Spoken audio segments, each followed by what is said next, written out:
What's up guys, this is Butcher. In this video I'm going to analyze 3 offlane pudge games that I've just had, and as you can see I won all 3 of them, and all 3 of the games I insta-pick pudge. And one concept I want to talk about before I get into the actual replays is insta-picking pudge in ranked and playing mind games with your opponent.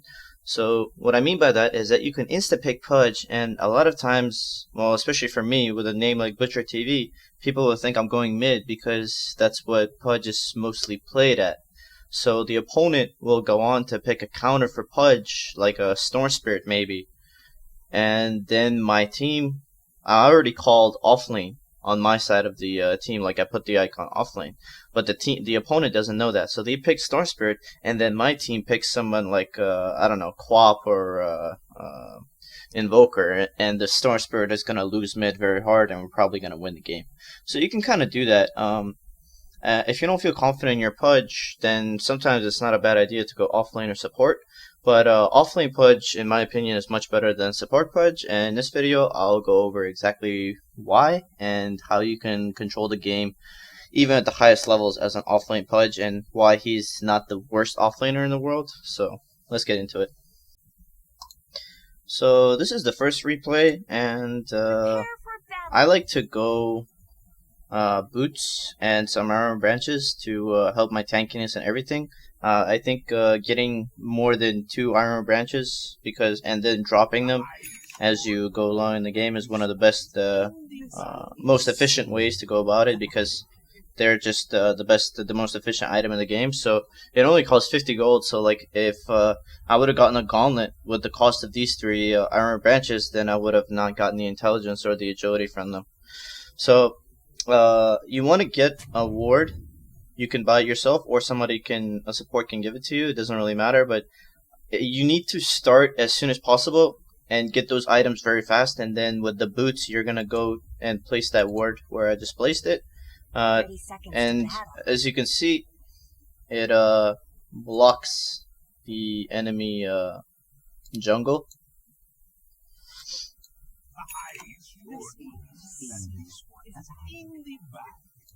So the enemy jungle has the yellow squares, and if you put it in the yellow square, then the jungle gets blocked. Same thing you can do with the radiant jungle if you're dire. So just make sure to block one of those camps, so the opponent can't stack it and the opponent can't double pull it. By double pulling it, I mean they pulled the small camp and then they pulled the big camp to the small camp and kill all their own creeps with it. So if you block one of those camps, then they're kind of stopped from doing that. Their farm is going to be less, and the less that they can pull, the more chances that their opponent creeps will push, and you will get more experience in the offlane. So offlane. So here I tried to deny myself because I had boots. I knew that we were going to kill the Rasta, because I look at the Juggernaut, I look at the Lycan, they both very tanky, and the Juggernaut spin, which makes him invulnerable to my rot. So killing the Juggernaut and the Lycan would be very hard. But I see a Rasta with the really low movement speed and the low HP, so we go for the Rasta. So make sure you decide your opponent targets like that. So if there was no Rasta, if it was like an Ogre Magi, then we probably would have run back. I wouldn't even try to go for that kill. But this works really well for me because I'm trying to rush Tranquils as fast as possible, and the Ring of Protection I just bought at my own store, and all I need is the Ring of Regen at the secret shop, and I'll have the Tranquil Boots. Tranquil Boots are really good, especially if you get it super early, because the opponent Rasta is not going to get boots for our next maybe 2 or 3 or even 5 minutes, so that makes you very dangerous to Rasta, so you have the upper hand. Now here I got a TP, and I'm gonna sell one of my arm branches to get a salve. So this is probably one of the best starts that could be imagined for me. And for your information, this game is gonna be very easy. Like this is probably gonna be the easiest offlane out of all the 3 games, and they're gonna get harder with every single game. So I'm gonna try to keep it to the laning stage, maybe the first 5 to 10 minutes. And then I'll move on to the next replay, because after 20 minutes there's not that much difference between offlane and mid pudge, because, well, except that you're gonna have a lot less farm. So just if you do play offlane pudge, make sure you don't expect to be like having the same amount of items as mid pudge, because like right now I'm getting experience. That's lucky, because if they had like two supports, then the two supports could easily zone me out and I could be level 1 until like 3 minutes in. So if the opponent's supports are really good, then there's not much you can do as pudge, and your only job is just not to feed them, and then maybe you stack. But I'll go over that in the other replay. So right now I have boots, I have the ward here, and I'm looking for Rasta. So right here I'm just checking, so he just pulled. And he messed up because he only pulled once, so now the creeps are stacked, as you can see. So they're going to push towards my tower, and I'm going to get a lot of experience. So at this point, I'm just kind of waiting for the Rasta to come up right here. Because I have boots, and the Lycan is very weak, he's not going to really do anything. And I know that the Rasta's got shockwave, he's got no stun. So this is possible. So, I mean, you could be aggressive at this point. So I know that I'm stronger than the Rasta, and the Lycan can't really do anything. And now I'm going to get my Tranko boots, and the game is going to become very easy. So the salve came in handy, and right now I'm just thinking about getting as much experience as possible. And as an offlaner, there's nothing better to see than a full creep wave like this going towards your tower. Your job is to last hit almost every single one of them. So if you, like, let's see, 5 creeps. Using rot, how many can I last hit? 2. I should have lasted it that one. So I lasted it 4 out of the 5 creeps with the rot. If I wasn't pudge, it would have been very difficult for me to last hit that. So here also I recommend getting a Stout Shield, because it's one of the best tanky items early game. And I mean, it's really good against these Lycan wolves also, because they don't have that much damage, so the Stout Shield works really well against them. Now I see the Rasta mid, so I know that the Lycan is alone, so right now I can be pretty aggressive. But I mean, this is just like a regular laning stage now. I'm trying to deny as many creeps as possible, so the opponent, my lane doesn't push, and the opponent has no chance to deny the creeps. So if you can see, I'm not really focused on denying the creeps. I'm just focused on auto-attacking them and just making sure that the opponent creep wave push. So I mean, see all of these creeps that I'm denying. The Lycan is not even getting experience for them. Now I see the Rasta coming in. Missing bottom.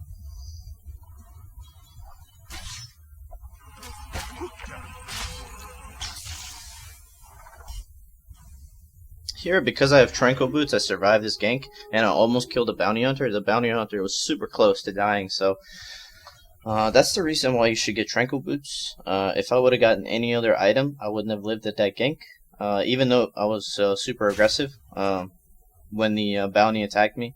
So just make sure to be on your toes, and your first reaction shouldn't be to run away when bounty hunter attacks you like that. I mean, you can always point blank hook him, and the pudge is much stronger than the bounty hunter. So just make sure to be aggressive and know when you can do certain stuff. Now here, the Rasta, I don't see the Rasta with the ward, so the Lycan is pretty much all alone. And here he should have dodged it. He didn't even see me hook him, but I was in vision. So the Lycan is not a very good player. The Rasta is not a very good player, but I mean, still, it was just he didn't have boots, so it was very easy to land that hook because he's so slow. So I mean, early into the game, I'm level 5. It's 5 minutes in, so the game is going very well. I'm gonna speed it up here a little bit because I don't want to bore you with the last hits, but basically I'm trying to attack my own creeps whenever they're below 50%, and making sure that the opponent creep wave doesn't push. The most important thing is that you last hit every single one of these creeps. And I got myself a magic stick. Okay, so before I go on, I want to talk about item choices. So I still highly recommend Tranko boots. For offlane pudge, I think Tranko boots or arcane boots are the way to go. But Tranko boots, I think, are just about the only option, and you want to get them first because it makes you very hard to kill, because the movement speed is very, very good. Also, you can your farm is going to be much less. So like this game, I have a lot of farm, so this is a lot of items for 5 minutes for an offlane pudge. so I'm doing pretty well. But most of the time, you're not gonna have this much farm, so don't save up for big items. Get very efficient, cost-efficient items. So if you have like 150 gold, spend it. You know, I mean, like, and as soon as you have the gold to buy maybe a component of any of the items that you want to buy it, because there's a chance you're gonna die any second, and you don't want to lose that gold. Also, I would highly recommend. I see like magic wand is very cost efficient, and I would highly recommend getting a blink dagger as soon as possible. Like, don't worry about getting well, blink dagger is maybe on a good game. Like, but you're basically not gonna have that much farm, so maybe earn magic wand. If you're having a really good game, go for blink. But just don't expect to get that much farm.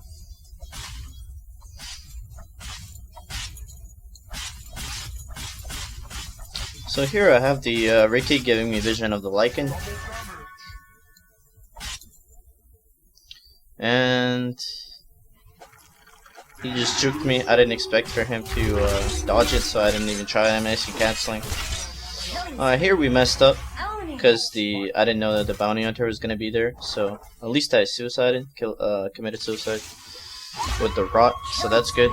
And it worked out perfectly that the Queen of Pains got a triple kill because of this. So, and throughout all of these games, I just want to warn you guys that I do kind of troll my team. I mean my opponents a lot, and that's a bad example of me, so don't do that. But the reason why I'm doing that is partially to win the game. Since this is ranked, I'll kind of do whatever I have to do to increase my chances of winning. So if you flame your opponent, then they have more chances of tilting, more chances of just getting bothered. So don't do it. It's probably bad manners, but if you've been playing Dota for as long as I have, you kind of become part of the community. So I just want to warn you guys before we go on. So at this point, I think I'm going to stop this replay, go on to the next one, but you can kind of see that this game is going to become very easy. I'm going to get an urn, then I'm going to get a blink as soon as possible, and then I'm going to get a force staff. And in all three of these games, I think my item build is the same. I go tranquil boots, magic wand, or maybe I skip magic wand some of the games, but most of the times I do get it, especially if the opponent has a lot of cast spells, spammy spells. Then I go earn, and then I go tranquil boots. Then I go blink dagger, sorry, and then I go force staff. The reason I get force staff is because these games I'm really focused on not dying, because when you are snowballing, every single kill the opponent gets on you is worth a lot more than every single kill you get on them. So you just want to make sure you don't die, so you always have that force staff as a backup plan in case things go sour, so you can get out. Because if you do have a blink dagger, somebody starts attacking you, the blink dagger is worthless. So force staff is a lot more defensive, and I actually like that build a lot, going blink force staff now, because lately I've been really liking that build. So I suggest you guys try it out also. Let's get on to the next replay. Alright, this is the second replay, and as you can see, I go the same items, and here I have a little bit of shenanigans with the wards, with the Earthshaker. So we want to split the wards, because I don't really need two observer wards. So here I place in the same size spot. I think this ward blocks this camp. Or actually, I'm not sure. Maybe I messed up and I didn't block the camp, but you should probably, when you do ward, block the camp. So last game I had a Ricky that was roaming, and he got me a bunch of kills, so that was good. This game I have an Enchantress roaming, so as you can see, as you'll see in this replay, the Enchantress helped me a lot in this lane. So that's why these replays have been very good for me as offlane Pudge. Like, I got a bunch of kills, I did stuff, and I got levels, I got a lot of gold. So because I don't have any regen, I'm kind of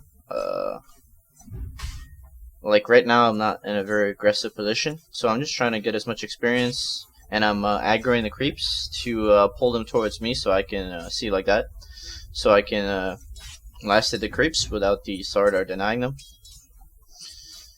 And I'm just trying not to die, but this is already very good for me because the opponent creeps are pushing. So the way I actually block the creeps, I forgot to talk about this in the first replay, you want to block the creeps as much as possible, and you also, same thing for mid lane, you want to let one creep through sometime halfway into the block to have the opponent lane pushing. Now see, there's so many creeps and I've already gotten so many levels, so I'm probably going to get level 3 off of these creeps, and that's very good. Levels is much more important than gold as an offlaner. So if you get levels and you don't die, you're doing a very good job as an offlaner. If you're getting kills, then that means you're probably the opponent is bad or something's happening that shouldn't be happening. Nice here. Well, I'm just gonna let you guys watch this, but see, now that the Slarter, see, I didn't really run at the Slarter right off the bat. I waited for him to use his stun, and now I was about to point blank hook him right here, but it turns out that we killed him without the hook. So this is perfect. I have enough gold. I need 500 gold to finish my Trenko boots, so I do have enough gold. So I want to get those as soon as possible. I'm looking at the courier, and I think the mid player, Terrorblade, well, we do have a Terrorblade mid this game, which is kind of funny, but Terrorblade just used the courier, so now the courier is free, so I'm probably going to use that. Here the starter was just kind of being too aggressive, so I did have a bunch of creeps there, so I wasn't really scared of him killing me, and I didn't see the Rubik anywhere nearby. So right now I'm at a very good spot. I'm getting a lot of levels, like I'm level 4. Slarter is only like level 3. Rubik is level 1. So they're not doing too well. I'm having a really good game right now. So the Trenko boots, I mean, they heal you a lot. 13 mana per second regen when you're not attacking anybody and you're not getting attacked. So right now I'm just healing up my HP. Once I get close to full HP, I'm gonna start being aggressive again. And don't mind the trolling, the shit talking I do in all chat this game. I'm just trying to get into the opponent's heads and make them play worse. So don't do what I do. I'm just saying that that's bad. You probably shouldn't do it, but it's part of the game. So here, this is kind of getting a little boring. I mean, this is just, but like right now, I'm like, you're as an offlaner, you're so happy to have any sort of last hits, especially as Pudge. I mean, you're a melee, so any last hit you get, you should be so happy in an offlane. As you can see, the Enchantress is rotating in, so I'm being aggressive. See?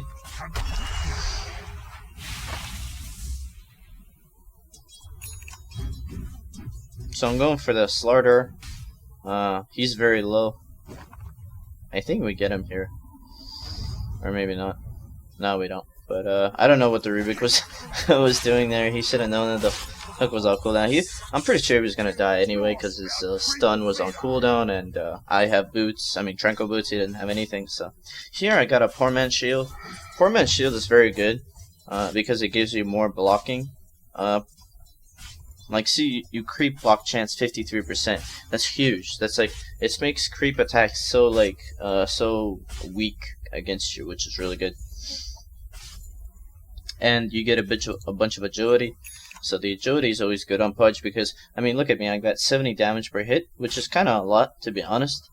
I do have pretty high strength, but I don't have a lot of attack speed, so this makes me higher DPS, physical attack, so I can kind of trade hits with Slarter a little bit better. Here I'm going back to regen my Trenko boots, and I got an urn. I'm super rich right now. It's 5 minutes in. I'm doing very well. So I'm looking at the map. The bounty hunter is missing. I don't know why the bounty hunter hasn't come to gank, but see here, I don't use rot during the dismember. See, and you want to get very good at using urn like this. So like you kind of have to be like super ready to use it, and you have to make plays with it. Like if I hesitated there just a little bit, then I would have died. But because I didn't panic and I didn't lose my cool, then it was I didn't die and we killed a bounty hunter. So like I knew that the dismember was gonna regen me a bunch of health, so I used the dismember, and I knew that the enchantress was coming from behind, so all I had to do was survive. So I just used the dismember, stunned one of them, gained a bunch of HP. I saw that the other hero didn't have a stun, so my ultimate wasn't gonna get disabled. So I mean, I played that pretty much perfectly, and we got the kill on bounty hunter, and I got away safely. See here, I got the wards. Even if you're offlane pudge, you should not buy wards, because this ward, if the Slardar ever comes back to lane, it's gonna give me so much vision on him, and it's gonna make the lane even easier than it already is. So I think right now the Slardar or Rubik are not even gonna come to this lane, because they just died here so many times already. Oh, they actually do have a ward right there, so that's why they're not coming to this lane, because they know that the enchantress is there. So whenever the opponent is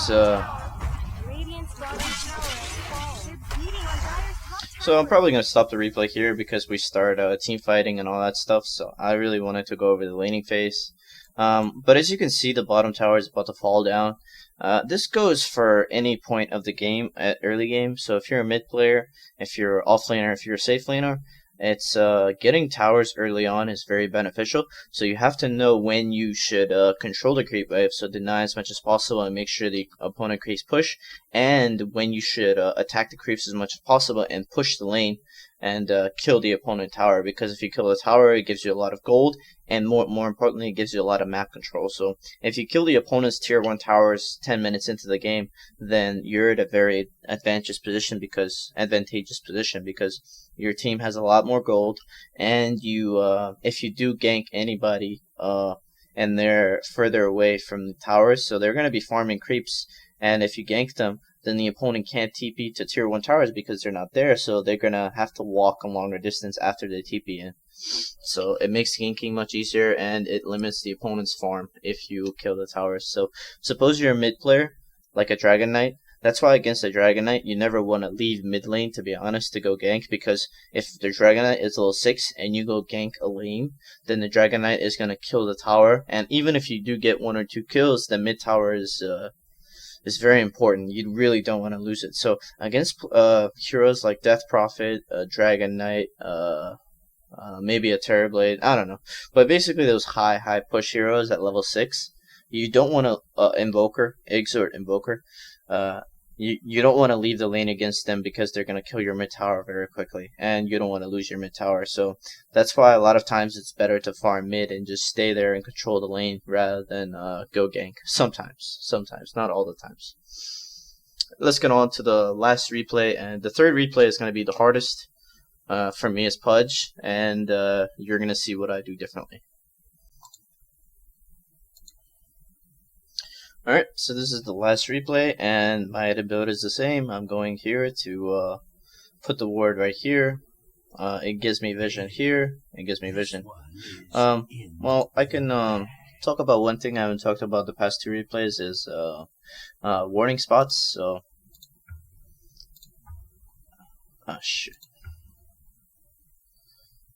Okay, so if you're warding, you can ward either here to block their this spawn camp, but then you're not gonna have this much vision here. So if the opponent support ganks you like this, and you're over here, you're not gonna see him coming, and most likely you're gonna die.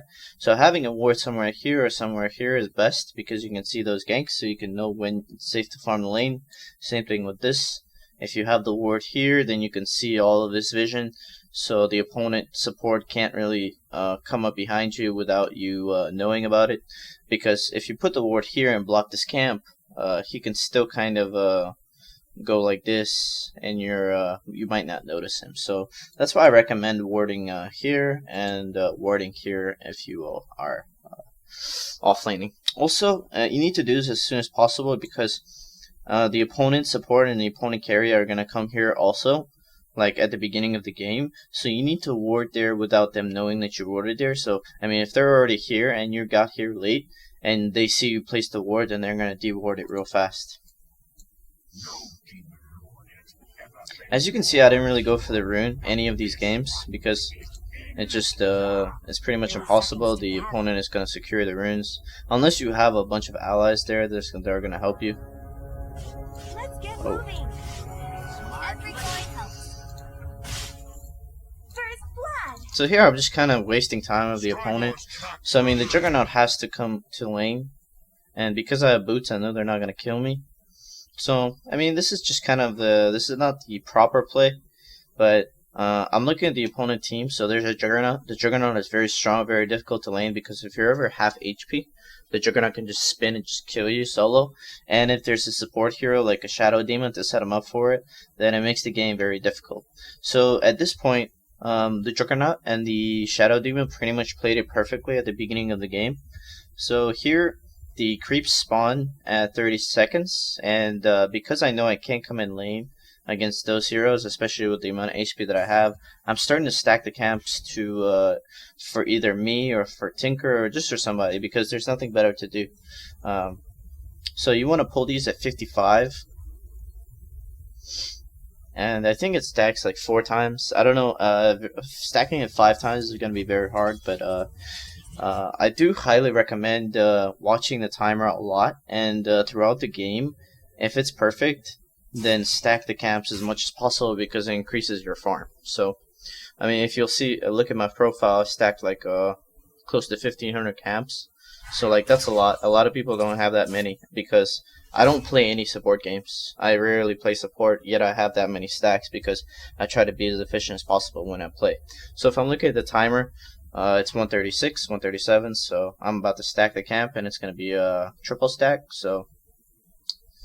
And, I mean, I can't really come into lane because I see that I actually saw the Shadow Demon place that ward, and I don't even have enough money for a Sentry ward, so... And even if I did have a Sentry ward, I dewarded it, it's very dangerous because all the Shadow Demon has to do is disrupt me, the Juggernaut will come close and they'll probably kill me, so I can't even lane against them unless the creeps are over here. And the Juggernaut is doing a very good job at controlling the creeps, so the lane is not pushing, so... And they have a ward here, so basically this is the worst case scenario. The Juggernaut is getting complete free farm, I'm not getting any levels. I mean, as you can see, I'm still level 1 and it's 2 minutes, and I'm gonna stay at level 1 for quite a while, I think. And sometimes there's just nothing you can do. Like, what I'm doing right now is not dying. I could be trying to farm, could be trying to get experience, but then I just die. So, right now I think I'm trying to stack it for the 4th time. I don't know if it's gonna work out. Always looking at the map, kind of trying to see if I can gank anywhere else. So right now I'm really trying to see if the winner gets out of position. Okay, so okay, the disruptor just messed me up, but the neutral creeps did a lot of damage to him, so I guess it just kind of backfired. But yeah, this is very annoying. The disruptor is just kind of messing everything up, and I mean, sometimes there's just nothing you can do. I'm still level 1. I haven't gotten any experience whatsoever. 0. 3 minutes in. So sometimes you're going to have games like this, and that's part of being an offlaner. See, the Disruptor is still hanging around. At least he's not stacking, so he's not getting that much farm. So the Disruptor himself is not that high level. He's only level 2. Oh, he's still level 1. So, see, I mean, even though I'm not getting that much farm, the Disruptor is not getting that much farm either. So here I'm just trying to...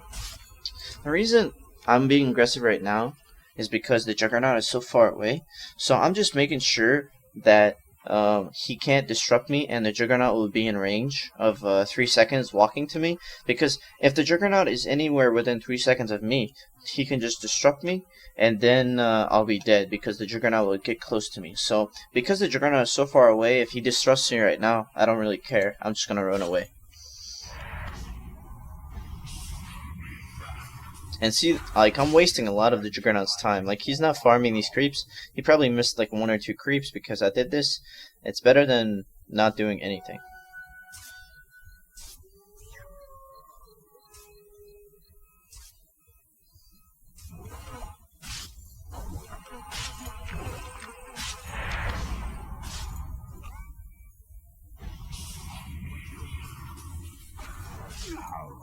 He just outplayed me there.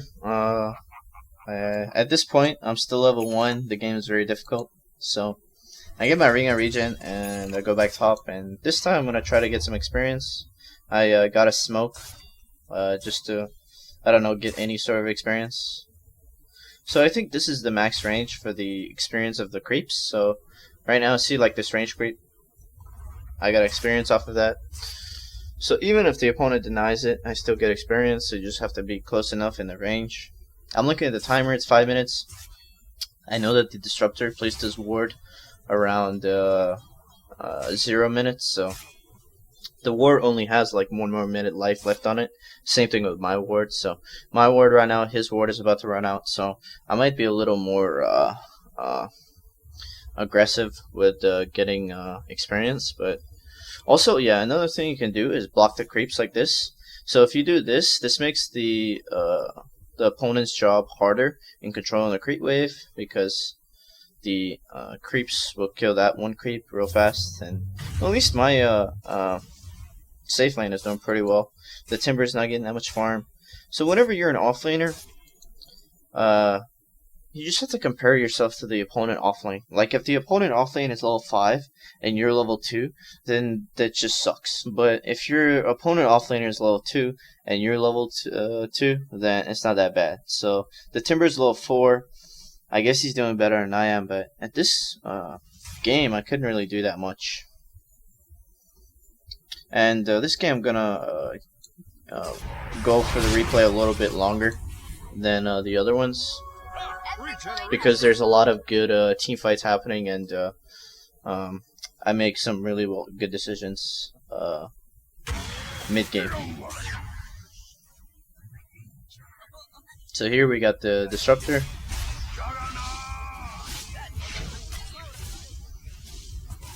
I'm trying to suicide. I didn't suicide. So, oh well, but at least I was going for it, kinda. Oh, here's good. Easy hook on the disruptor because he was auto attacking. I was in Falk, he didn't even see me. Mind you that if I had an opening hook on anybody else other than the disruptor, I would have gone for somebody else. But the disruptor, I knew he used his disrupt, and it was a very easy kill. And he didn't see me, and it was a very straight hook from there. So at least I'm being useful to my team. Oh, here. See, I mistimed it just by a little bit, but it's okay. We still get the kill. Oh well. So now I'm going back top. Actually, no. I have the triple stack, or even I think the maybe quadruple stack on the neutrals. So if we kill those neutrals, I'm gonna become like get a lot of levels from that. So I got my Trenko boots. One thing you could do to farm these, my plan right now, is to buy a smoke and rot next to them. So the neutral creeps are not going to see you, and the Trenko boots are not going to be disabled by the rot. So I can kind of farm maybe the neutral stack with rot.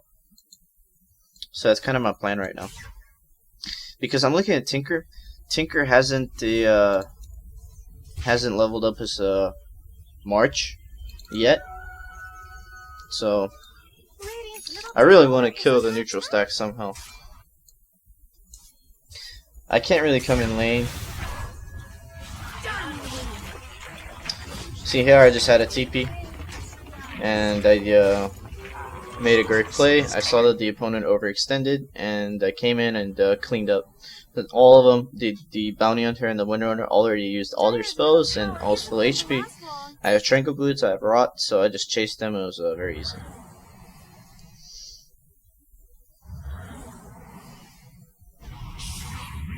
See, he disrupted me high ground, so that means that he has a ward somewhere on the cliff.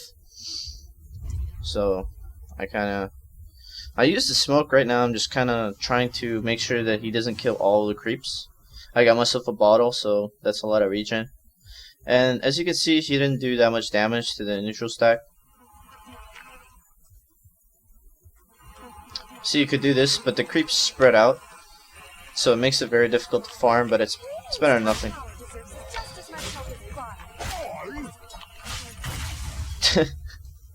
So I go back, try to heal up, but I really need these camps, and I die. At least I'm level 5, so that's okay. I think we got like half of that stack, so it was kind of worth it. It would have been better than us not getting anything. So I'm level 5 at 10 minutes in. That's actually pretty good for an offlane pudge. Here the opponent team is just failing, so that's just kind of funny. It's funny, the bounty hunter and Timber didn't really think their actions through. I don't know why the bounty attacked the Medusa. He should have just ran away, but what can you do? So right now I'm TPing mid. Two things. I hooked right after the teleport, even though I had no chance of killing the Wind Earner, because I get most of my mana back from the fountain regen. So after you finish the teleport, you're gonna regen your health and your mana from the fountain for another like 1 or 2 seconds. So might as well cast some spells and get some of that mana back. Yeah. Here I kind of go for the hook. It's just like I thought that maybe the Wind Earner was gonna start running towards the Great Wave, but it was maybe worth a shot. So I'm just trying to be aggressive, and actually look at the Kunkka, and he's got level 4x, so the range of that is ridiculous. It was a little bit of a fail, because if you look closely, the boat didn't hit the Wind Earner, so I should have maybe hooked half a second later and wait for the boat to hit the Wind Earner, and then let the hook hit her, and she would have instantly died. I wouldn't have had to use Dismember, but I mean we still got her. But I just wanted to point out that fail right there. But it was very close. Like the boat just barely missed her with the timing. So right now I can't really go top because the Juggernaut is level 6 or higher than level 6, so he's gonna kill me. He can solo kill me, so going top is very dangerous. I'm much better, more useful being mid and trying to kill the Wind Earner because my ultimate kind of counters her Wind Earner a lot. So right now I'm waiting for the Wind Earner to TP back, and I see that the Wind Earner went bottom. So I'm telling my team to push the mid tower since the Wind Earner is not there.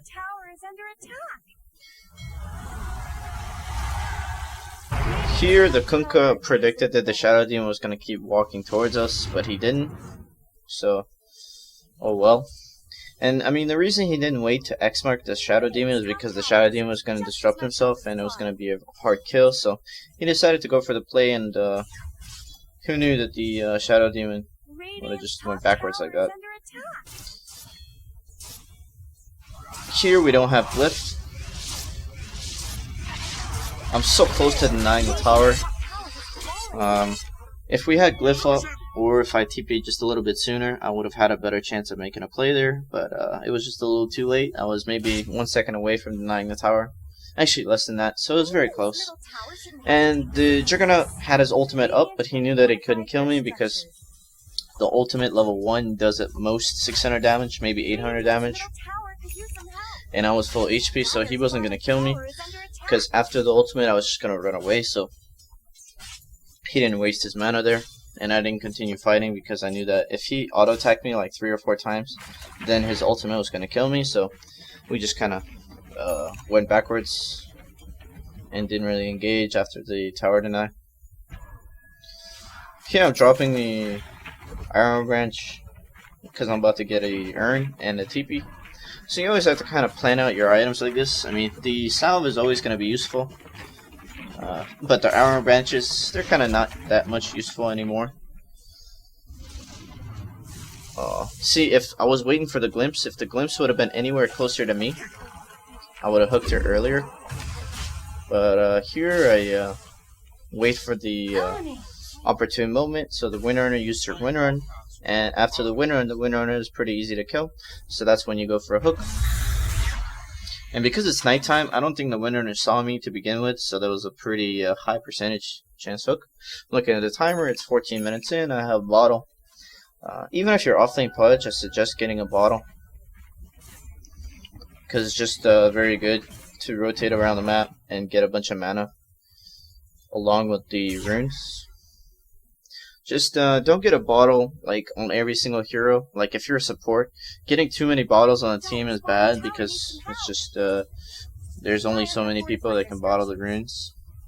So if you have a bottle in your support, I wouldn't necessarily steal farm or steal runes from carries or mid players.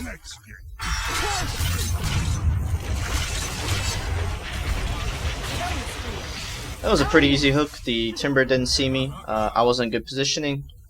And it's nighttime, so the tower didn't see me either. Right now I use the salve and the urn, and they stack on the top of each other, so it's a lot of regen. I'm tracked, so that hook was very low percentage chance, but I thought that maybe the disruptor was going towards me to disrupt me, but he juked me. Here I knew the disruptor was about to die, so I went for the bounty hunter instead. Right now I'm trying to wait out the Juggernaut spin. And I mean, the hook there was pure instinct, but think of it like this. I always say, like, the times to hook.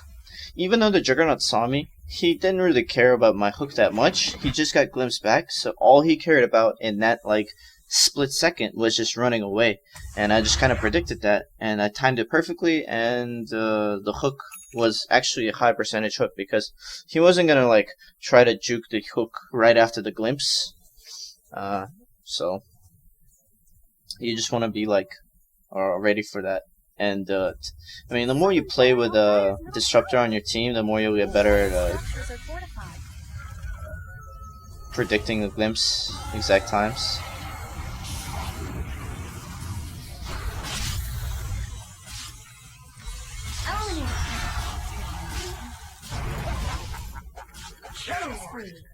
Double kill. So here I'm trying to juke the shackle shot. He didn't really go for it.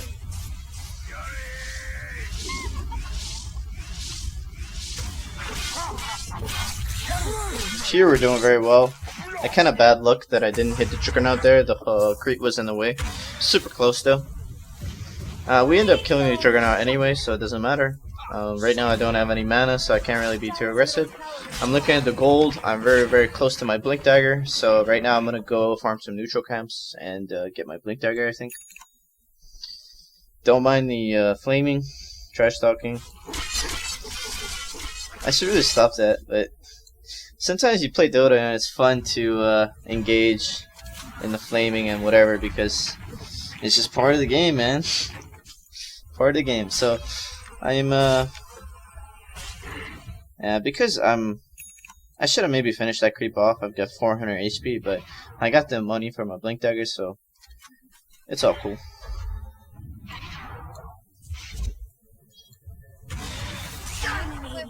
Here the Tinker's making plays.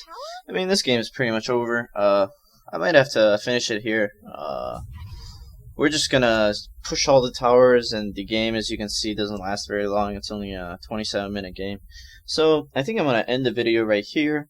I hope you learned a lot. And OFFLANE PUDGE is not that bad. It's just that the better your opponents are, you just have to kind of adapt to that. I mean, like the first game, I was leaning against the Lycan and the Rasta. So the Lycan doesn't really do that much early game. He doesn't have a stun. He doesn't have a lot of damage. Unlike the Juggernaut. The Juggernaut has a ton of damage, so the spin is very aggressive. So you have to really stay away from Juggernaut and know that he can kill you and do a lot of damage very easily.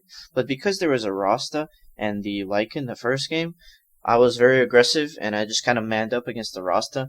The Rasta didn't level up the stun or the shackle level 1, which was very surprising to me. And as soon as I saw that she didn't level up, he didn't level up the shackle at the rune spot, the first time we killed the Rasta, I knew that I could be very aggressive, so that's why I waited in the woods for her, for him, whatever.